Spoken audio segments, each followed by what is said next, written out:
नमस्कार बच्चों, आज हम कक्षा 7 में अध्याय पढ़ने जा रहे हैं। अध्याय 10 सर्वनाम। सर्वनाम यानी प्रोनाउंस। चलिए पहले ये पैराग्राफ पढ़ते हैं। घर से निकलते समय तन्वी ने माँ से कहा, तन्वी यश के घर जा रही है। क्योंकि तन्वी झूठ बोल रही थी, इसलिए तन्वी ने माँ की आंखों में नहीं झांका। तन्वी की नज़रें जूतों के फीतों पर गड़ाए रही। रॉकी तन्वी के पीछे आया। अब इस पैराग्राफ को दोबारा पढ़ते हैं। अब जब पहले आपने ये पैराग्राफ पढ़ा तब आप इसका प्रभावशाली आपको ये नहीं लगा, इसने आपको प्रभावित नहीं किया और अच्छे प्रकार से समझ में भी नहीं आया। अगर इसी पैराग्राफ को हम दोबारा पढ़ते हैं इस प्रकार से, घर से निकलते समय तन्वी ने माँ से कहा कि वह यश के घर जा रही है। क्योंकि वह झूठ बोल रही थी, इसलिए उसने माँ की आंखों में नहीं झांका। वह अपनी नज़रें जूते के फीतों पर गड़ाए रही। रॉकी उसके पीछे आया। अब यहाँ पे आपने देखा कि ये पैराग्राफ आपकी समझ में भी आया है और आपको प्रभावशाली भी लग रहा है। हुआ क्या कि यहाँ तन्वी शब्द का बार बार आवृत्ति की गई, उसे दोहराया गया। यहाँ भी तन्वी ने माँ से कहा, तन्वी यश के घर जा रही है। चूँकि तन्वी झूठ बोल रही है, इसलिए तन्वी की माँ की आंखों में आंसू आ गए, आंखों में नहीं झांका। लेकिन जब हमने एक बार यहाँ तन्वी शब्द का प्रयोग कर लिया और बाद में तन्वी की बात करते हुए हमने अलग अलग सर्वनाम शब्दों का प्रयोग किया। यहाँ तन्वी के लिए वह, ठीक है, उसने, उसके, इस तरह जब हमने तन्वी संज्ञा की जगह सर्वनाम शब्दों का प्रयोग किया तो हमारी जो बातचीत है, हमारी क्या बोलते हैं, संवाद है या जो बात है वो प्रभावशाली हो गई। बच्चों, आपने उपर्युक्त गद्यांश को पढ़कर क्या जाना? कक्षा में चर्चा कीजिए। ये जो हमने बातचीत की है ये चर्चा ही कहलाएगी। सर्वनाम अर्थात सबके लिए नाम। अब सर्वनाम जो है उसका अर्थ क्या होता है कि सबके लिए नाम। अब ये नाम इसको क्यों दिया गया? कारण ये है कि संज्ञा का अर्थ होता है नाम। तो जब हम संज्ञा के स्थान पर सर्वनाम का प्रयोग करेंगे तो उसका मतलब है कि हमने नाम के स्थान पर प्रयोग किया। तो सर्वनाम का शब्द क्या हुआ, अर्थ क्या हुआ? सबके लिए नाम। इसका प्रयोग संज्ञा के स्थान पर किया जाता है। तीसरा पॉइंट है, उपर्युक्त गद्यांश में प्रयोग किए जाने वाले शब्द। ये जो शब्द हमने प्रयोग किए हैं, वह, अपनी, है ना, उसके आदि सर्वनाम शब्द हैं। क्योंकि इनका प्रयोग संज्ञा यानी नाम के स्थान पर हुआ है, इसलिए सर्वनाम की परिभाषा क्या बनी? संज्ञा के स्थान पर प्रयोग किए जाने वाले शब्द सर्वनाम शब्द कहलाते हैं। ये परिभाषा आपको अच्छे से याद हो चुकी है, बचपन से आप पढ़ते आ रहे हो, फिर भी इसको एक बार दोबारा स्मरण कर लेते हैं कि सर्वनाम की क्या परिभाषा है, सर्वनाम किसे कहते हैं। तो उसका उत्तर क्या होगा? संज्ञा के स्थान पर प्रयोग किए जाने वाले शब्द सर्वनाम कहलाते हैं। अब शब्द कौन से हैं? मैं, हम, तू, तुम, आप, यह, वह, कोई, कुछ, कौन, क्या, जो, सो आदि सर्वनाम शब्द हैं। अन्य सर्वनाम शब्द भी इन्हीं शब्दों से बने हैं जो लिंग, वचन, कारक की दृष्टि से अपना अपना रूप बदलते रहते हैं। जैसे रीना नृत्य करती है, रीना का गाना भी अच्छा होता है, रीना गरीबों की मदद करती है। यहाँ बार बार रीना शब्द की आवृत्ति यानी दोहराव हो रहा है। बार बार हम रीना शब्द को दोहरा रहे हैं। लेकिन अगर हम इसको ऐसे लिखें, रीना नृत्य करती है, रीना की जगह आ गया उसका गाना भी अच्छा होता है, यहाँ रीना की जगह आ गया वह गरीबों की मदद करती है। तो इस प्रकार हम सर्वनाम का प्रयोग करके भाषा के सौंदर्य को बढ़ाते हैं, उसे प्रभावशाली बनाते हैं। तो सर्वनाम के निम्नलिखित 6 भेद होते हैं। सर्वनाम के भेद पढ़ते हैं। पहला है पुरुषवाचक सर्वनाम, दूसरा है निश्चयवाचक सर्वनाम, तीसरा भेद है अनिश्चयवाचक सर्वनाम, चौथा भेद है संबंधवाचक सर्वनाम, पांचवा भेद है प्रश्नवाचक सर्वनाम और छठा भेद है निजवाचक सर्वनाम। चलिए हम यहाँ पे पुरुषवाचक सर्वनाम समझते हैं। देखिए, 2 बच्चे आपस में बात कर रहे हैं। पहला बच्चा प्रश्न पूछ रहा है, तुम कहाँ जा रहे हो? दूसरा बच्चा उत्तर दे रहा है, मैं उसके घर जा रहा हूँ। यहाँ ये बात करने वाला वक्ता है, ये सुनने वाला, सुनकर जवाब देने वाला श्रोता है और ये उसके यानी किसी और के घर की बात कर रहा है।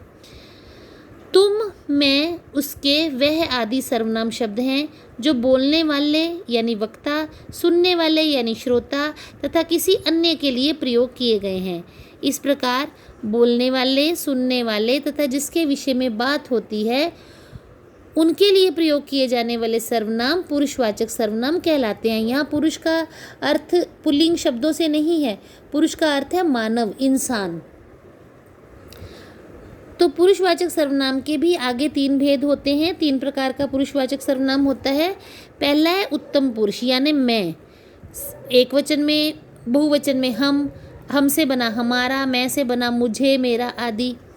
ऐसे दूसरा है मध्यम पुरुष जिसके साथ मैं बात करता हूँ और सुनता, वह दूसरा मध्यम पुरुष सुनता है जिसे मैं तू, तुम, तुम्हारा, आप, आपका आदि शब्दों से संबोधित करता हूँ। तो अन्य पुरुष क्या हो गया, मैं बात कर रहा हूँ, तुम सुन रहे हो और हम बात किसकी कर रहे हैं, किसी अन्य की, किसी तीसरे व्यक्ति की। वह, उस, उसका, उन, उनका, उनके आदि ये तीसरे यानी अन्य व्यक्ति के लिए प्रयोग होने वाले शब्द हैं। तो इसके 3 भेद कौन से हुए पुरुषवाचक के, उत्तम पुरुष यानी मैं, मध्यम पुरुष यानी तुम और अन्य पुरुष यानी वह। उत्तम पुरुष इस सर्वनाम का प्रयोग वक्ता अथवा लेखक अपने लिए करता है। जैसे बड़ों का आदर करना हमारा कर्तव्य है, ये यंत्र मैंने बनाया है, बारिश में हमारी पुस्तकें भीग गईं, मुझे तुम्हारी कुर्सी चाहिए। अब मैं, मेरा, मुझे, हमारा, मैंने, हमारी, ये सारे जो शब्द हैं, जो मैं और हम से जुड़े हुए शब्द होते हैं वो उत्तम पुरुषवाचक सर्वनाम होते हैं। मध्यम पुरुष के शब्द कौन से होते हैं, इस सर्वनाम शब्द का प्रयोग सुनने वाले यानी श्रोता के लिए किया जाता है। जैसे तुम इधर बैठो, तुम्हारे भैया कहाँ जा रहे हैं, आरती को तुमसे कुछ काम है, क्या तुमने गृह कार्य नहीं किया। ठीक है, इसमें हम तुम, तू, तुम्हारा, तेरा और आप, आपका ऐसे शब्दों का प्रयोग करते हैं। अन्य पुरुष होता है इस सर्वनाम शब्द का प्रयोग वक्ता या श्रोता यानी बोलने वाला या सुनने वाला किसी अन्य व्यक्ति के लिए करता है। जैसे वह कल नहीं खेला, वह यानी वो तीसरा व्यक्ति जिसकी बात हो रही है, अन्य व्यक्ति। वे चित्र बना रहे हैं, ये एक वचन है, ये बहुवचन है, वह का बहुवचन वे। उन्होंने सबको खूब हंसाया, इनसे कहिए अपने घर जाएं। ठीक है, तो ये शब्द जो हैं उन, इन, उसका, इनका, उनका, वह, वे, ये शब्द सारे अन्य पुरुषवाचक सर्वनाम में आते हैं। अब सर्वनाम का दूसरा भेद है निश्चयवाचक सर्वनाम। यही मान्य का घर है, जब हम संकेत करके सामने चीज़ दिखा कर विद प्रूफ कंफर्म करके कहते हैं कि यह है, वह है, जो दिखाई दे रहा है, जिसको हम दूसरों को दिखा सकते हैं, वो निश्चयवाचक सर्वनाम होते हैं। माँ इसी ने मेरी मदद की थी। ठीक है, उपयुक्त वाक्यों में यही और इसी निश्चयवाचक सर्वनाम है क्योंकि ये घर और लड़की की ओर संकेत कर रहे हैं। कुछ अन्य उदाहरण हैं यह, ये, इसे, उसी, तुम्ही, उन्हीं आदि। इस प्रकार जो सर्वनाम शब्द किसी निश्चित व्यक्ति, वस्तु अथवा घटना की ओर संकेत करते हैं उन्हें निश्चयवाचक सर्वनाम कहा जाता है। वो कंफर्म होते हैं, निश्चित होते हैं कि हाँ इन्हीं की बात हो रही है। अगला भेद है अनिश्चयवाचक सर्वनाम। अनिश्चय, यहाँ कुछ कंफर्म नहीं होता, यहाँ हमें पता नहीं होता, हम अंदाज़ा लगाते हैं। जैसे लगता है माँ बाज़ार से कुछ लाई है, क्या लाई है हमें पता नहीं, अंदाज़ा है कि कुछ लाई है। ऐसे ही देखो रास्ते में कोई आ रहा है, वो कोई व्यक्ति दिखाई तो दे रहा है लेकिन कौन है पता नहीं, अनिश्चित है, हम उसे जानते नहीं हैं। तो जिसके बारे में पता ना हो, वस्तु या व्यक्ति के बारे में, तो हम कोई, कुछ ऐसे शब्दों का प्रयोग करते हैं जो अनिश्चयवाचक सर्वनाम कहलाते हैं। उपयुक्त वाक्यों में कोई और कुछ सर्वनाम शब्दों से किसी निश्चित व्यक्ति अथवा वस्तु का ज्ञान नहीं हो रहा है। अनिश्चयवाचक सर्वनाम में कुछ अप्राणीवाचक जो बेजान होते हैं, जिनमें जान नहीं होती, तथा कोई प्राणीवाचक व्यक्ति यानी जो सांस लेता है, जो जिंदा है। अप्राणीवाचक वस्तुएं होती हैं, प्राणीवाचक मनुष्य होते हैं। ठीक है, तो वस्तुओं के लिए कुछ और मनुष्यों के लिए कोई शब्द का प्रयोग किया जाता है। जैसे उदाहरण है बाहर कोई खड़ा है यानी कोई व्यक्ति, कोई मनुष्य खड़ा है। पानी में कुछ गिर गया है, कुछ यानी कोई वस्तु गिर गई है, कुछ, ये वस्तु के लिए प्रयोग हुआ। इस प्रकार जिन सर्वनाम शब्दों में किसी निश्चित व्यक्ति अथवा वस्तु का बोध न हो उन्हें अनिश्चयवाचक सर्वनाम कहते हैं। अगला है संबंधवाचक सर्वनाम। अब यहाँ हम पहले उदाहरण देखते हैं। माँ बच्चे को उठा रही है, उठो बेटा, जो सोता है वह खोता है। जिसने नीली कमीज पहनी है उसका नाम कनिष्क है। यानी इसमें दो शब्द हैं जो वाक्य को, संज्ञाओं को आपस में जोड़ते हैं, जो, वह, जिसने, उसका। इस प्रकार उपयुक्त वाक्यों में जिसने, उसका, जो, वह सर्वनाम शब्द आपसी संबंध का बोध करा रहे हैं। संबंधवाचक सर्वनाम में दो वाक्यों को आपस में जोड़ते हैं, जैसे जो परिश्रम करेगा वही सफल होगा, जो व्यायाम करेगा वह स्वस्थ रहेगा। इस प्रकार जो सर्वनाम शब्द वाक्य में प्रयुक्त संज्ञा या सर्वनाम के बीच संबंध बताते हैं उन्हें संबंधवाचक सर्वनाम कहते हैं। अगला भेद है 5वां, प्रश्नवाचक सर्वनाम, जो हमें शीर्षक से ही पता चल रहा है कि जब हम सर्वनाम शब्दों का प्रयोग प्रश्न पूछने के लिए करते हैं तो वो प्रश्नवाचक सर्वनाम हो जाते हैं। जैसे वहाँ कौन खड़ा है, गिलास किसने तोड़ा। उपयुक्त वाक्यों में कौन और किसने सर्वनाम शब्दों द्वारा प्रश्न पूछे जा रहे हैं, अतः ये प्रश्नवाचक सर्वनाम है। अन्य उदाहरण कैसे हैं? तुम कहाँ रहते हो, तुम्हें क्या चाहिए, घंटी किसने बजाई, ये घड़ी किसकी है। तो ये कहाँ, क्या, किसने, किसकी, ये सर्वनाम शब्द हैं जिनका प्रयोग हमने प्रश्न पूछने के लिए किया है। तो ये क्या बन गए, कौन सा भेद बन गया? प्रश्नवाचक सर्वनाम। तो इसकी परिभाषा हुई, जिन सर्वनाम शब्दों का प्रयोग प्रश्न पूछने के लिए किया गया है उन्हें प्रश्नवाचक सर्वनाम कहते हैं। अगला है निजवाचक सर्वनाम। निज का मतलब होता है अपना। अब ये उदाहरण देखते हैं। माँ, मैं अपने आप चली जाऊंगी। बेटा, तुम रहने दो, मैं स्वयं कर लूँगा। ठीक है। अब इसमें 3 शब्द, अपने आप, स्वयं और एक शब्द और होता है खुद। ये तीनों पर्यायवाची शब्द हैं, इनका एक ही अर्थ होता है। उपयुक्त वाक्यों में अपने आप और स्वयं शब्द निजवाचक सर्वनाम हैं। निज का अर्थ होता है अपना और वाचक का अर्थ होता है बोध कराने वाला, बताने वाला। इस प्रकार निजवाचक का अर्थ हुआ अपनेपन का बोध कराना, अपनेपन के बारे में बताना, उन शब्दों का प्रयोग करना जो अपनी बात करते हैं।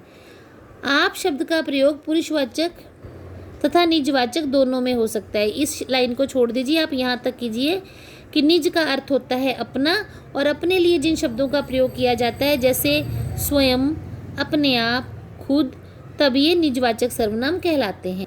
अब इसको दोबारा से पढ़ लेते हैं। आप शब्द का प्रयोग पुरुषवाचक तथा निजवाचक दोनों के लिए होता है। कैसे? आप कल सभा में नहीं आए थे।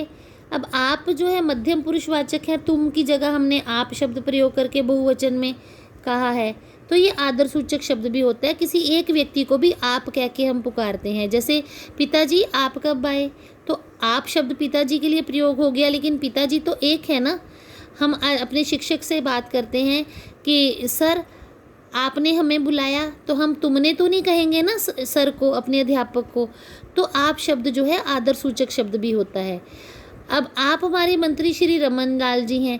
अब किसी व्यक्ति का इंट्रोडक्शन करवा रहे हैं तो हम यह शब्द उनके लिए प्रयोग नहीं करते, उनका आदर करने के लिए उनके लिए आप शब्द का प्रयोग होता है। ये अन्य पुरुषवाचक में आदर सूचक परिचय देते हुए हम बोलते हैं।